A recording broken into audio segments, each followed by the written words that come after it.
जय हिंद, जय महाराष्ट्र विद्यार्थी मित्रांनो, तुम्हा सर्वांचे आपल्या BSPK स्वराज्य अकॅडमी या यूट्यूब चॅनलमध्ये पुन्हा एकदा मनापासून स्वागत. सर्वप्रथम नवीन शिक्षक झालेल्या सर्व शिक्षक बंधू भगिनींचं मनापासून हार्दिक अभिनंदन. पहा, आता निवड यादी तर प्रसिद्ध झाली आहे. आता यानंतरचा टप्पा आहे कागदपत्र पडताळणी. तर यासाठी रायगड जिल्हा परिषद अलिबाग शिक्षण विभाग प्राथमिक तर या जिल्ह्याने कागदपत्र पडताळणीसाठी उमेदवारांना बोलवलं आहे.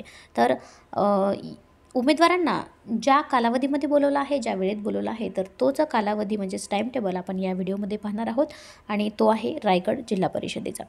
तर पहा, आता रायगड जिल्हा परिषदेने एक प्रसिद्धीपत्रक प्रसिद्ध केलेलं आहे, ज्यामध्ये त्यांनी कागदपत्र पडताळणीसाठी येण्याचा दिनांक आणि निश्चित वेळ आणि त्याचबरोबर ठिकाण देखील या ठिकाणी सांगितलेलं आहे. तर पहा, या जिल्ह्यामध्ये शिक्षक म्हणून नियुक्त झालेल्या सर्व उमेदवारांनी काळजीपूर्वक हा व्हिडिओ शेवटपर्यंत पाहावा आणि व्हिडिओमध्ये सांगितल्याप्रमाणे सर्व कागदपत्रांची तयारी देखील करून ठेवायची आहे. तर मग चला, जास्त वेळ न घालवता पाहूया आपण या व्हिडिओमध्ये काय काय सूचना दिलेल्या आहेत, या प्रसिद्धीपत्रकात काय सूचना दिलेल्या आहेत, त्याचबरोबर कागदपत्र पडताळणीसाठी तारीख, वेळ आणि ठिकाण कुठलं दिलेलं आहे बघूया. चला, माननीय आयुक्त शिक्षण महाराष्ट्र राज्य यांच्याकडील पत्र क्रमांक पदभरती 2024 1048 25 फेब्रुवारी 2024 नुसार पवित्र प्रणाली अंतर्गत शिक्षक भरती प्रक्रियेत रायगड जिल्हा परिषदेअंतर्गत जिल्हा परिषद व्यवस्थापनासाठी पात्र उमेदवारांची निवड यादी शिक्षणाधिकारी यांच्या लॉगिनमध्ये 25 फेब्रुवारी 2024 रोजी उपलब्ध करून देण्यात आली आहे. सदर पात्र उमेदवारांच्या कागदपत्रांची पडताळणी पूर्ण करून संबंधित उमेदवारांना पदस्थापना देण्याबाबतची कार्यवाही पूर्ण करण्याबाबत उपरोक्त नमूद पत्रानुसार आदेश प्राप्त झाले आहेत. त्यानुसार रायगड जिल्हा परिषदेअंतर्गत जिल्हा परिषद व्यवस्थापनासाठी पात्र उमेदवारांची कागदपत्रांची पडताळणी पुढील प्रमाणे नमूद वेळापत्रकाप्रमाणे 4 मार्च 2024 ते 6 मार्च 2024 अखेरपर्यंत टिपणीस सभागृह शिवतीर्थ 3रा मजला रायगड, जिल्हा परिषद इमारत जिल्हा रुग्णालय समोर अलिबाग, जिल्हा रायगड, महाराष्ट्र 402201 येथे पूर्ण करण्यात येईल. आता पहा, या ठिकाणी ॲड्रेस दिलेला आहे. ॲड्रेस व्यवस्थितरित्या लिहून घ्या आणि त्याप्रमाणे एक दिवस अगोदर वाटलंच तर त्या ठिकाणी भेट देऊन या आणि मग दुसऱ्या दिवशी कागदपत्र आपले सर्व घेऊन तिथे पडताळणीसाठी जा. पवित्र प्रणाली अंतर्गत शिक्षक भरती प्रक्रियेत रायगड जिल्हा परिषद अंतर्गत जिल्हा परिषद व्यवस्थापनासाठी पात्र ठरलेल्या सर्व उमेदवारांनी पुढील प्रमाणे नमूद वेळापत्रकाप्रमाणे आपल्या पात्रतेसंबंधित आवश्यक सर्व मूळ कागदपत्रांसह तपासणी कक्षात उपस्थित राहून कागदपत्र पडताळणीबाबत कार्यवाही पूर्ण करून घ्यायची आहे. संबंधित पात्र उमेदवार पडताळणी कालावधीत पडताळणीसाठी उपस्थित न राहिल्यास संबंधित उमेदवाराची अनुपस्थिती राज्यस्तरावर कळवण्यात येईल आणि त्यानुसार पुढील आदेशाप्रमाणे पदस्थापनेबाबतची कार्यवाही करण्यात येईल. उमेदवाराच्या अनुपस्थितीबाबतची सर्व जबाबदारी संबंधित उमेदवाराची राहील याची नोंद घ्या. जिल्हा शिक्षणाधिकारी प्राथमिक रायगड जिल्हा परिषद अलिबाग. तर पहा, याबाबतचं वेळापत्रक, कागदपत्र चेकलिस्ट आणि सर्वसाधारण गुणवत्ता यादी मराठी आणि उर्दू माध्यम दोन्ही.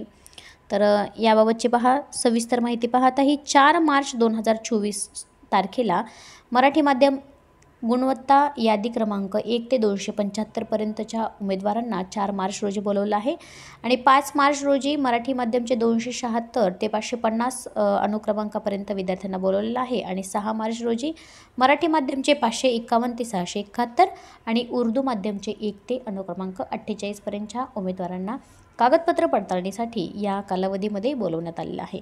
पात्र उमेदवारांनी पुढील प्रमाणे मूळ कागदपत्र पडताळणीसाठी उपलब्ध करून द्यायची आहेत आणि एक झेरॉक्स संच आपल्या पासपोर्ट साईज फोटोसह सादर करणे आवश्यक आहे.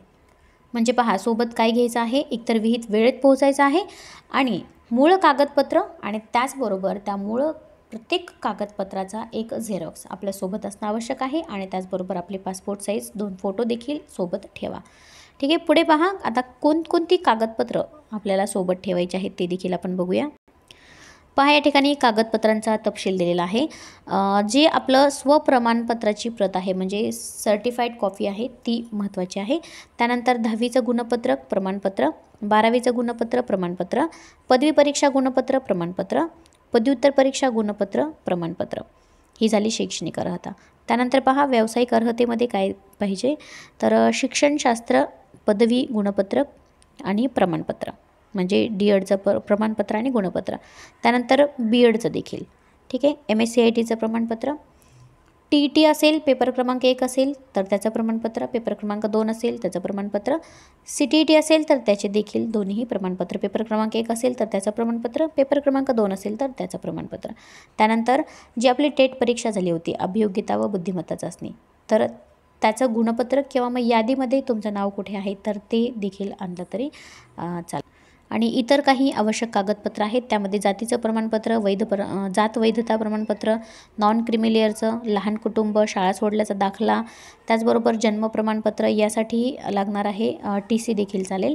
त्यानंतर महाराष्ट्रातील रहिवासी असलेला आदिवास दाखला, त्यानंतर Aadhaar card, passport, PAN card, driving licence यापैकी कोणतंही एक चालेल. अपंगत्वाचा दाखला, माजी सैनिक दाखला, खेळाडूचं प्रमाणपत्र, प्रकल्पग्रस्त दाखला, भूकंपग्रस्त दाखला, अनाथ प्रमाणपत्र.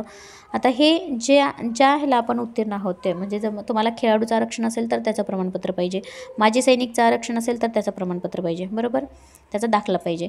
आत्महत्याग्रस्त शेतकऱ्यांचं पाल्य असल्याचं प्रमाणपत्र, निवडणूक कर्मचारी असल्याचं प्रमाणपत्र, त्याचबरोबर अंशकालीन कर्मचाऱ्याचं प्रमाणपत्र, विवाहानंतर नावात बदल झाला असेल तर त्याचं राजपत्र असेल किंवा मग मॅरेज सर्टिफिकेट, हमीपत्र, हे सर्व प्रमाणपत्र, हे सर्व डॉक्युमेंट्स आपल्याकडे असणं गरजेचं आहे. तर ज्या कोणी उमेदवारांची रायगड जिल्हा परिषदेमध्ये निवड झालेली आहे तर त्यांनी हे सर्व प्रमाणपत्राची यादी झेरॉक्स काढून घ्या. आपल्याकडे कोणते प्रमाणपत्र आहेत, कोणते नाहीत हे सर्व टिकमार्क करून व्यवस्थित सर्व तयारी करून ठेवा.